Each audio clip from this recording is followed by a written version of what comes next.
বন্ধুগণ, বিশিষ্ট লেখিকা তসলিমা নাসরিনের একটা পোস্ট দেখে লিখলাম,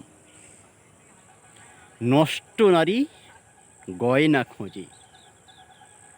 গয়না লোভী নষ্ট নারী, বেজায় অভিমান, মনের মতো মূল্য পেলে বিকায় শরীর মন। ভালো নারী মূল্য রাখে চরিত্র যার ধন, পাতার কুটির নুন ভাতে সেই খুশি আজীবন।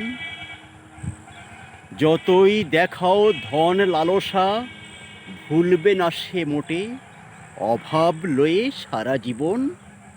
ধন্য অগাধ খেটে, কর্মভীরু বাদশা দেখি রাজ্য গেছে ভরে, বানায় প্রাসাদ ভরছে লকার, কথায় গরিব মেরে। নমস্কার।